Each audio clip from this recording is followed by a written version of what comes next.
ओम श्री गणेशाय नमः। आइए निर्जला एकादशी व्रत की कथा का श्रवण करते हैं। निर्जला एकादशी ज्येष्ठ शुक्ल पक्ष श्री ब्रह्म विवर्त पुराण की कथा। एक बार युधिष्ठिर के लघु भ्राता श्री भीमसेन जी ने श्री व्यास जी से पूछा कि हे मुनि, हे भूदेव, भ्राता युधिष्ठिर तथा माता कुंती और धनुर्धर अर्जुन व नकुल सहदेव और द्रौपदी एकादशी के दिन व्रत करते हैं और वह मुझसे भी एकादशी के दिन अन्न न ग्रहण करने के लिए कहते हैं। मैं कहता हूँ कि हे भाइयों, मैं दान भी कर सकता हूँ और अत्यंत भक्तिपूर्वक भगवान का श्रद्धा से पूजन भी कर सकता हूँ, किंतु भूखे रहने की बात मेरे वश में नहीं है। तब व्यास जी ने कहा, हे पांडुपुत्र, यदि तुम स्वर्ग को अच्छा और नरक को बुरा समझते हो तो प्रत्येक माह में आने वाली दोनों एकादशी के दिन अवश्य उपवास किया करो। भीमसेन ने कहा, हे पितामह, आप कहते हैं कि हर मास की दोनों एकादशियों को अन्न न खाया करूं, किंतु मैं कहता हूं कि पूरे दिन उपवास करना तो दूर है, मुझसे तो एक समय भी भूखा नहीं रहा जा सकता, क्योंकि मेरे पेट में वक्र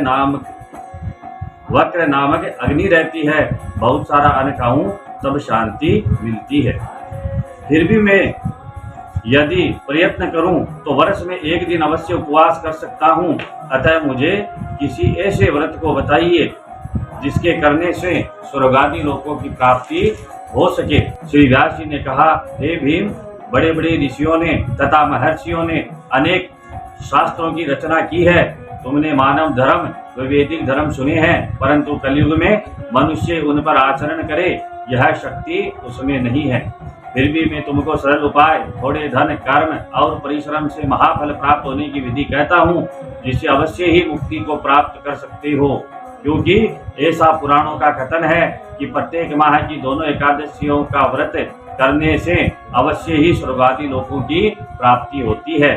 फिर भी हे भीम, वृष और मिथुन संक्रांति के सूर्य में ज्येष्ठ मास की शुक्ल पक्ष की एकादशी होती है, जिसे निर्जला एकादशी कहते हैं। तुम उसी एकादशी का निर्जल व्रत करो।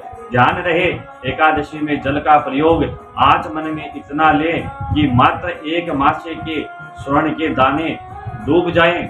इससे अधिक नहीं लेना चाहिए, क्योंकि इससे अधिक जल प्रयोग करने की गणना मद्यपान में अर्थात मदिरा पान के समान मानी जाती है। और इस दिन भोजन न करें, क्योंकि इससे व्रत नष्ट हो जाता है। एकादशी के सूर्योदय से दूसरे दिन के सूर्योदय होने तक व्रत धारण करता जलपान नहीं करें, तो उससे 12 महीनों की एकादशी के फल की प्राप्ति होती है। द्वादशी के दिन सूर्योदय से पहले उठकर स्नान करें, ब्राह्मणों को दान देना चाहिए, तत्पश्चात भूखे विप्रों को भोजन कराना चाहिए, उसके पश्चात स्वयं भी भोजन करें। इस प्रकार व्रत करने का फल संपूर्ण एक वर्ष की एकादशियों के फल के समान होता है। हे भीमसेन, स्वयं भगवान ने मुझसे कहा था कि इस एकादशी का पुण्य समस्त तीर्थों और दानों के पुण्य के समान होता है। एक दिन निर्जल रहने से मनुष्य के समस्त पाप नष्ट हो जाते हैं, और जो मनुष्य एकादशी के दिन निर्जल रहते हैं उन्हें मृत्यु के समय यम के भयानक दूत दिखाई नहीं देते हैं। उस समय भगवान विष्णु के पास उसे लेने आते हैं और पुष्प विमान में बिठाकर स्वर्गादि लोकों को ले जाते हैं। इसलिए संसार में श्रेष्ठ व्रत निर्जला एकादशी का व्रत है। हे भीमसेन, इसलिए मनुष्य को निर्जला एकादशी का व्रत करना चाहिए और उस दिन ओम नमो भगवते वासुदेवाय इस मंत्र का जाप करना चाहिए। गौ का दान करना भी श्रेष्ठ होता है। श्री व्यास जी की शिक्षा मानकर महाबली भीमसेन ने निर्जला एकादशी का व्रत किया, तभी से इसका नाम भीमसेनी एकादशी के नाम से विख्यात हुआ।